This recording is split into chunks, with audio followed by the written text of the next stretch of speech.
Hello everyone. आज मैं आपके लिए एक्सप्लेन करूंगा असली द गॉड का एपिसोड नंबर 14। जैसे कि हमने लास्ट एपिसोड में देखा था कि यहाँ पर एशियन चर्च और नाइट वॉच के बीच में जंग छिड़ चुकी थी और यहाँ पर हमने देखे यहाँ पर एक लेडी थी जिसके पास पपेट की पावर थी, यानी कि कंट्रोल करने की पावर थी, और हमने देखे वो उससे हमला कर देने लगती है। इवन कि उसने बहुत सारे लोगों को भी अपने पपेट बना लिया था, लेकिन वो उससे मार पाती उससे पहले लिन की उसका हकीकी किस्सा वहीं पर ख़त्म कर देता है। लेकिन यहाँ पर अब लिन क्यू की लीजा का मुकाबला करना था, जो कि बहुत ही ज़्यादा पावरफुल है और वो एक डिवाइन एजेंट भी है। और जब भी यहाँ पर लिन क्यू उस पर वार करता तो उसकी मूवमेंट बहुत ज़्यादा स्लो हो जाती, जिसकी वजह से हमने देखे वो लीजा की कुछ भी नहीं बिगाड़ सकता था और वो ये बात समझ भी जाता है। इसलिए हमने देखे यहाँ पर वो उसकी हर वार से बचने की कोशिश कर रहा था और वो यहाँ पर अपनी एक और शॉट को भी समन कर देता है, जिसकी वजह से हमने देखे वो यहाँ पर अब उसका मुकाबला करने लगा था। लेकिन यहाँ पर लीजा अब कहने लगती है कि अब वक्त आ चुका है अपनी तीनों सिस्टर की हेल्प लेने की। यहाँ पर वो ग्रेट माइथोलॉजी की गॉडेस के बारे में बात कर रहा था, जिसका नाम स्टेनु, यूरिया और मेडुसा है, यानी कि उसके पास तीन गॉड का पावर थी। और जब भी वो तीनों गॉड की पावर एक्टिवेट कर देती है तो उसके पास एक ऐसी पावर आ जाती है जिसकी वजह से वो हर एक इंसान को पत्थर में कन्वर्ट कर सकती है। और यहाँ पर हम देखते कि वो ऐसा ही करने लगती है और यहाँ पर लिनक्यू से कहने लगती है कि मेरे आंखों में देखो। और लेकिन यहाँ पर लिनक्यू अपनी माइकल की पावर को एक्टिवेट कर देता है, जिसकी वजह से हमने देखे उसका ये टेक्निक बर्बाद हो जाता है। और यहाँ पर जितने भी आंखें बनी हुई थी उस पर से डिवाइन स्नेक आ जाते हैं और यहाँ पर लिनक्यू पर हमला करने लगते हैं। लेकिन यहाँ पर लिनक्यू भी यहाँ पर पीछे नहीं हटता और हमने देखे वो उसका मुकाबला अच्छे से कर रहा था और उसके रास्ते में जितने भी सांप आ रहे थे वो उसे काट कर फेंक देता। लेकिन हमने देखे वो उसे दोबारा से रिवाइव हो जाते। और लेकिन तभी यहाँ पर एक चूहा लीजा पर अटैक कर देता है, जिससे लीजा बहुत ज्यादा भड़क चुकी थी और हमने देखे यहाँ पर वो लिनक्यू का पीछा छोड़कर यहाँ पर उस चूहे के पीछे पड़ जाती है। और हमने देखे वो उस चूहे को पकड़ नहीं वाली थी, लेकिन वो उसे मिस कर देती है। और हमने देखे वो चूहा यहाँ पर यूचेन के पास आ चुका था और यूचेन यहाँ पर लिंकू को देख कर कहने लगता है कि भाई पता नहीं लेकिन क्यों हम जब भी मिलते हैं तो जंग के मैदान में ही मिलते हैं। और हमने देखे वो एक दूसरे की तरफ छलांग लगा देता है। और अगले ही सीन में हम बुलिडुमे और यूचेन को देखते हैं, जहाँ पर वो उस तंदर वाले बंदे का सामना कर रहे थे, लेकिन उनके जितने भी टेक्निक्स थे वो उस तंदर वाले बंदे के सामने कुछ भी नहीं थे। और यहाँ पर हानशा और जीपेंग का फाइट चल रहा था और यहाँ पर जीपेंग उससे कहने लगता है कि भाई आज तुम मेरे हाथों से नहीं बचोगे। लेकिन यहाँ पर हानशा कहने लगता है कि जूनियर तुम कुछ भी करो लेकिन तुम मुझे हरा नहीं सकते, और जब तक तुम अपनी असली पावर का यूज़ नहीं करते, यानी कि अपनी रिंग को एक्टिवेट नहीं करते। और मैं आपको बता दूं कि हानशाओ का जो रिंग है वो बहुत ख़तरनाक है, लेकिन जी पेंग के बारे में ऐसा बिल्कुल भी नहीं है। जी पेंग का रिंग उससे भी ख़तरनाक है, अगर उसने उसे एक्टिवेट कर दे तो वो सारे के सारे शेयर को तबाह कर देगा। और यहाँ पर सीन फिर से यहाँ पर लिंक के ऊपर आ जाता है और यहाँ पर हमने देखे यूजेन लिंक उसे कहने लगता है कि जब तक हम गोगन सिस्टर के आई को डिस्ट्रॉय नहीं करते तब तक हम इस लड़की का कुछ भी नहीं बिगाड़ सकते। और हम देखते हैं कि वो उससे कहने लगता है कि तुम इस सांपों को संभालो, तब तक मैं उस रेल आंखों को ढूंढ कर डिस्ट्रॉय कर दूंगा। और हमने देखे वो यहाँ पर स्टेनो के आंख को ढूंढ भी लेता है और उसे डिस्ट्रॉय भी कर देता है। लेकिन हमने देखे उसकी वजह से उसने उसके आंखों में देख चुका था, जिसकी वजह से हमने देखे वो पत्थर में कन्वर्ट होने लगता है। और यहाँ पर वो लिंकी उसका मुकाबला भी करने लगता है, यानी कि लीजा का मुकाबला करने लगता है। और यहाँ पर जो चूहा था वो और आंखों को ढूंढने लगता है और ऐसे ही चलता रहता है। लेकिन हमने देखे यहाँ पर लीजा भी समझ चुकी थी कि सब इस चूहे की वजह से हो रहा है, जिसकी वजह से वो और उसका साम दोनों उसको कुचलने की कोशिश कर रहे थे, क्योंकि यहाँ पर वो चूहा ही ऐसा वाहिद जरिया था जो कि उस आंखों को ढूंढ सकता है। और हमने देखे वो यहाँ पर यूरिया की आंख भी देख चुका था और उसे बर्बाद भी कर देता है, यानी कि अब सिर्फ मोरिशा की आंख बची थी जिसकी वजह से उसे पावर मिल रही थी। लेकिन यहाँ पर यूचेन भी पत्थर में कन्वर्ट होने ही वाला था और हमने देखे यहाँ पर लीजा अपनी पावर से उस चूहे को भी पकड़ लेता है। और यहाँ पर लिंक उसे कहने लगता है कि आज इस शहर में जो भी तबाही होगी उसकी कारण सिर्फ तुम ही होगे। और यहाँ पर लिंक भी समझ चुका था कि मैंने ऑलरेडी अपने एक दोस्त को खो दिया है और मैं ये तावान और बर्दाश्त नहीं कर सकता। और हमने देखे यहाँ पर वो उस पर एक हमला कर देने लगता है, जिसकी वजह से यहाँ पर वो तीसरी आंख भी डिस्ट्रॉय हो चुकी थी, क्योंकि उस यहाँ पर लिंक यूचिन ने उस पर एक हमला कर दिया था। हमने देखे यहाँ पर वो भी पत्थर में कन्वर्ट होने से बच चुका था। लेकिन हमने देखे यहाँ पर अब लिनक्यू का सामना यहाँ पर सीधा यहाँ पर मेडुसा से होने वाला था, जो कि बहुत ज़्यादा पावरफुल है। और वो उससे कहने लगती है कि तुमने मेरे जो एजेंट है उसको मार डाला है और यहाँ पर तुम्हें उसकी सज़ा भुगतनी होगी। और हमने देखे यहाँ पर यूचेन को तो उसने दोबारा से पत्थर में तब्दील कर दिया था और यहाँ पर लिन क्यू से उससे कहने लगती है कि तुम्हारी सज़ा सिर्फ एक ही है और वो है मौत।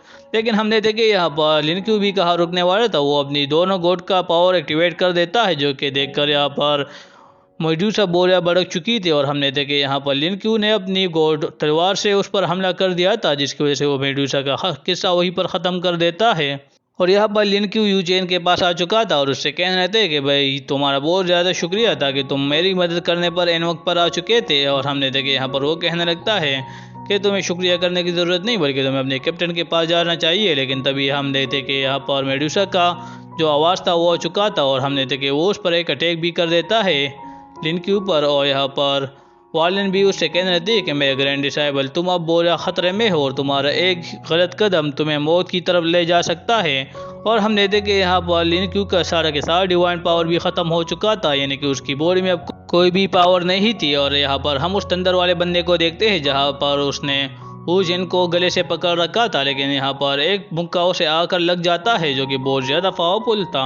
और ये काम किसी और का नहीं बल्कि जनरल युआन का था। और जनरल युआन यहाँ पर उससे कहने लगता है कि तुम अब भुगतो। और हमने देखे यहाँ पर वो युआन से कहने लगता है कि तुम यहाँ पर युआन यू रिवर के पास चले जाओ, तुम्हारी ज़रूरत वहाँ पर पड़ने वाली है।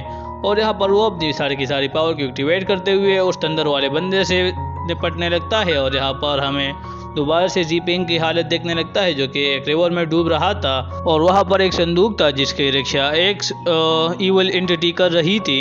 यानी कि सीधा अगर मैं तुम्हें कहूँ तो ये जो है वो इसकी पावर है, लेकिन अगर इसने एक्टिवेट कर दे तो सारा का सारा शहर तबाह हो जाएगा। और इसे ये पता भी था, इसलिए हमने देखे वो अपनी पावर का यूज़ नहीं करता बल्कि अपनी फिजिकल पावर का यूज़ करके यहाँ पर अभी तक हान शाओ से लड़ रहा था। और यहाँ पर हान शाओ उसके ब्लेड के बहुत सारे डेगर बनाकर उस पर हमला कर देने लगता है, जिसकी वजह से वो बहुत ज़्यादा पीछे पटक चुका था। लेकिन तभी यहाँ पर होंग की एंट्री होती है जो कि मल्टीपल अटैक करके यहाँ पर हमने देखे वो हान शाओ को पीछे पटक देती है। और यहाँ पर सारे के सारे नाइट वॉच भी आ जाते हैं, यानी कि यहाँ पर सारे के सारे टीम और यहाँ पर हान शाओ अकेला था।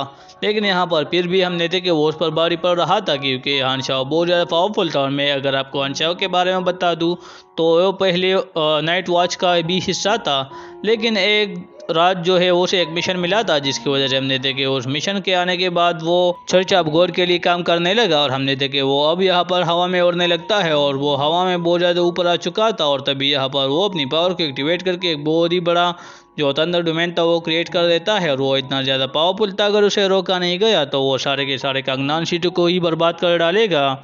और यहाँ पर हमने देखे यहाँ पर जीपांग भी अब समझ चुका था कि वो उसे अपनी पावर को एक्टिवेट करना ही होगा। और हमने देखे वो यहाँ पर शियाओ की पावर को एक्टिवेट भी कर देता है जो कि बहुत ही ज़्यादा पावरफुल था और अब उसके जूनियर स्पाइड में हिस्सा नहीं ले सकते।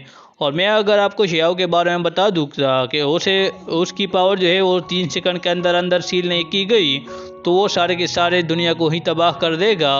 और ये बात यहाँ पर जीपांग भी जानता था, जिसकी वजह से हमने देखे वो हाओशान को बहुत ही पावरफुल जंजीरों में जगड़ देता है। और हमने देखे वो उस पर एक स्लेश अटैक करने के लिए आगे बढ़ ही रहा था कि तभी यहाँ पर हमें हानजू को भी देखते जो कि नीचे गिर रहा था। और यहाँ पर हान शाओ उससे कहने लगता है कि तुम्हारे पास सिर्फ एक अटैक करने का वक्त है और अगर तुम इस इम्पॉसिबल चीज़ को कर कर दिखाओ तो मैं मर सकता हूँ, वरना तुम मुझे कभी भी नहीं मार सकते। और यहाँ पर हम जीपांग को देखते हैं जो कि अपनी इवल एंटिटी के साथ आगे बढ़ रहा था, लेकिन वो तूफान उसके बीच में खलल बन रही थी, जिसकी वजह से हमने देखे वो बहुत ज़्यादा भड़क चुका था। लेकिन तभी यहाँ पर जी हाउ की एंट्री हो जाती है जो उसे कहने लगता है कि जीपांग का तो पता नहीं, लेकिन मैं इस तूफान को रोक सकता हूँ। और वो एक चुटकी बजाते हुए सारे के सारे तूफान को शांत कर देता है, जो कि देखकर हान शाओ की पसीने छूट चुके थे। और हमने देखे यहाँ पर तब तक जीपांग भी आ चुका था और वो अपनी डबल स्लैश का यूज़ करके हान शाओ को ज़मीन पर पटक देता है। और हान शाओ यहाँ पर अपने घुटनों पर आ चुका था और हमने देखे वो अपनी इविल एंटिटी की पावर को भी रोक देता है। और हान शाओ का सारा लुक ही बदल चुका था, वो अब बूढ़ा हो चुका था और वो कहने लगता है कि कुछ भी परमानेंट नहीं है इस दुनिया में, तुम्हारी सोल भी डैमेज हो सकती है। लेकिन तभी यहाँ पर जीपांग उसे संभालने के लिए आ चुका था और सारे के सारे शहर के लोग ये देख कर के तूफान गायब हो चुके बहुत ज़्यादा खुश थे। और यहाँ पर हम देखते हैं युआन को जो कि बोली डोमेन से कहना था कि भाई तुम यहाँ पर क्या कर रहे थे, क्योंकि भाई तुम इस स्टील क्लब को तो देख ही सकते हो। युआन ने उसे यहाँ पर पकड़ा था और वो उसे कहना था कि तुम यहाँ पर क्या कर रहे थे। और यहाँ पर हम अगली सीन में देखते हैं हान शाओ को जो कि उससे कहने लगता है कि एशियन चर्च वालों ने यूचिन को अपने कब्जे में लिया हुआ है, जिसकी वजह से मैंने तुम्हारे साथ छोड़कर उसके साथ देने लगा। और यहाँ पर वो बात ये सीनियर युआन भी समझ चुका था, इसलिए हमने देखा उससे कहने थे कि मैं अपनी टीम का यूज़ करके तुम्हारा मैच ज़रूर करूँगा। और यहाँ पर इवल कल का जो लॉर्ड था वो कहने लगता है कि हानशाओ से तो यो नहीं पाए, लेकिन चीज़ें अब भी मेरे हाथ में है। और हमने देखे यहाँ पर लिन क्यू के घर के सामने जो डेकोरेशन वाले आए थे वो कोई और नहीं बल्कि चर्च ऑफ गॉड के लिए काम करते हैं। और हमने देखे यहाँ पर वो सारे के सारे लोग आगे बढ़ रहे थे ताकि वो लिन क्यू की फैमिली को ख़त्म कर सके, लेकिन लिन क्यू भी इसी तरफ आ रहा था और उसे पता था कि अगर मैं देर से पहुंचा तो सब कुछ ख़त्म हो जाएगा। और हमने देखे वो यहाँ पर आ भी चुका था और वो अपने दोनों के दोनों तलवारों को बाहर निकाल लेता है और उन पर हमला करने के लिए बढ़ जाता है। लेकिन हम देखते कि वो इतने सारे लोगों को अकेला मुकाबला नहीं कर सकता था, हालांकि उसने बहुत सारे सोल्जर को घायल भी कर दिया था, लेकिन तब भी वो तादाद में वो बहुत ही ज़्यादा थे और उनकी पावर भी यहाँ पर फिलहाल लिनक्यू से बहुत ज़्यादा था, क्योंकि लिनक्यू की डिवाइन पावर अब जा चुकी है। और हम देखते कि वो अपनी नाइफ से भी लिनक्यू पर बहुत ज़्यादा वार कर देते हैं। और यहाँ पर लिनक्यू की आंटी को लिनक्यू की फिक्र हो रही थी, जिसकी वजह से वो कॉल करने लगती है, लेकिन फाइट में उसका मोबाइल दूर पटक जाता है। और हमने देखे यहाँ पर सारे के सारे लोगों को वो अपनी कंबाइन स्किल से ही हराने लगता है। और यहाँ पर बहुत सारे लोग तो ऐसे भी थे जो कि लिनक्यू को अच्छी टक्कर दे रहे थे, जिसकी वजह से लिनक्यू भी समझ चुका था और वो अपनी कंबाइन पावर और अपनी स्वॉर्डमैनशिप की दोनों से उस पर हमला कर देने लगता है, जिसकी वजह से वो उसे हराने लगता है। लेकिन तभी हम देखते कि वो एक बंदे को यहाँ पर पटक चुका था और जैसे ही वो उसे पटकता है तो हम देखते कि यहाँ पर लिनक्यू की एंटी भी उसे कॉल करने लगती है, लेकिन उसकी कॉल डिस्कनेक्ट आ रही थी।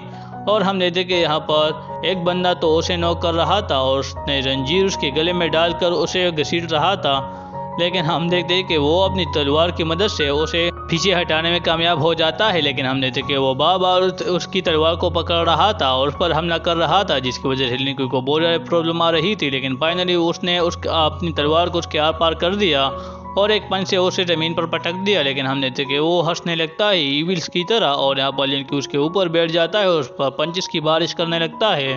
लेकिन यहाँ पर उस पता चलता है कि वो बंदा तो अपने आप को एक्सप्लोर करने वाला है और वो यहाँ पर लिनक्यू को भी पकड़ लेता है ताकि वो अपने साथ उसे भी बर्बाद कर डाले, यानी कि मार डाले। और यहाँ पर लिनक्यू की आंटी भी उसे कॉल करने लगती है, लेकिन हमने देखे वो वक्त पर हट चुका था और वो यहाँ पर कॉल रिसीव भी करता है, जिसकी वजह से उसकी आंटी बहुत ज़्यादा खुश हो चुकी थी उसकी आवाज़ सुनकर। और यहाँ पर लिनक्यू भी नॉर्मली उससे बात करने लगता है और वो कहने लगता है न्यू ईयर है और आपने डिनर में क्या क्या बनाया है, इसलिए हमने देखी उसकी आंटी भी उसे नंबर बाय नंबर सारे पकवान का नाम बताने लगता है और सारे के सारे पकवान यहाँ पर लिनक्यू की फेवरेट थे, इसलिए हमने देखी लिनक्यू उससे कहने लगता है कि क्या ज़रूरत थी उसे पकाने के लिए, क्योंकि आपको तो पता ही मैं आपसे बहुत दूर हूँ। लेकिन यहाँ पर लिनक्यू की आंटी उससे कहने लगती है कि पता नहीं, लेकिन मुझे ऐसा लगता है कि तुम यहाँ पर आसपास ही हो। और हमने देखे यहाँ पर लिनक्यू का भाई उससे बात करने लगता है, उससे कहने लगता है कि अगर ज़्यादा तक गए हो तो घर वापस आ जाओ, हम साथ में बैठकर डिनर करेंगे, क्योंकि उसे पता था कि यहाँ पर लिनक्यू आसपास ही है। और उसे हमने देखे यहाँ पर उसकी आंटी उससे पूछते हुए कहने लगती कि ज़्यादा उसे तंग ना करो। और हमने देखे यहाँ पर लिनक्यू की आंटी उसके मूड खुश करने के लिए उसे कहना लगती कि तुमने अभी तक गर्लफ्रेंड बना ली या नहीं। और हमने देखे यहाँ पर लिनक्यू ने उस ट्रेजर को निकाल लिया था जो कि मार्लिन ने उसे दिया था और हमने देखे वो उस ट्रेजर की मदद से सारे की सारी सिटी को न्यू ईयर की जो हैप्पी थी उसे बोनस में दे देता है। और हमने देखे उसकी वजह से सारे के सारे शहर में बहुत ज़्यादा अच्छा मौसम हो चुका था और सारे के सारे लोग भी बहुत ज़्यादा खुश थे। और हमने देखे यहाँ पर लिनक्यू की पावर थी वो भी वापस आ चुकी थी। और यहाँ पर हम जीपांग को देखते हैं जिसकी मोबाइल पर मैसेज आने लगते हैं और सारे के सारे लोग डिनर करने की सोच रहे थे। और यहाँ पर लिनक्यू का भी मैसेज आ जाता है जो पॉप अप करता है और कहने लगता है कि भाई पहले तो सारे के सारे इलाकों को साफ कर दो, फिर बाद में डिनर के सोचेंगे, क्योंकि इस डेड बॉडीज की वजह से बहुत ज़्यादा बदबू आने लगती है। और यहाँ पर हम उस लड़की को भी देखते हैं जिसके बारे में यहाँ पर हान शो ने बता दिया था जीपांग को। और हमने देखे सारे के सारे लोग खुशी मना रहे थे, खार कर रहा वो तो उछल कूद कर अपनी खुशी मना रहा था। और यहाँ पर मैनर और जो नाइट गॉडेस थी उसको समझ नहीं आ रहा था कि हम उसके सामने यानी कि उसके जैसे खुशी कैसे मनाए, और वो एक दूसरे को ताड़ने लगते हैं। और इसी के साथ ये सीज़न ख़त्म हो जाता है। सो मिलते हैं नेक्स्ट सीज़न में। और गाइस मैं आपके लिए सारे के सारे सीज़न को एक्सप्लेन करने वाला हूँ अपने दूसरे चैनल पर। सो अगर आपने उसे देखना है तो नीचे दिए हुए लिंक पर जाकर आप सारे के सारे सीज़न को देख सकते हैं, यानी कि सीज़न 1 को देख सकते हैं। तो वहाँ पर मिलते हैं। लेकिन गाइस अगर आपको ये वीडियो ज़रा से भी पसंद आए तो एक लाइक शेयर एंड कमेंट कर देना। तब तक bye bye, tata and take care.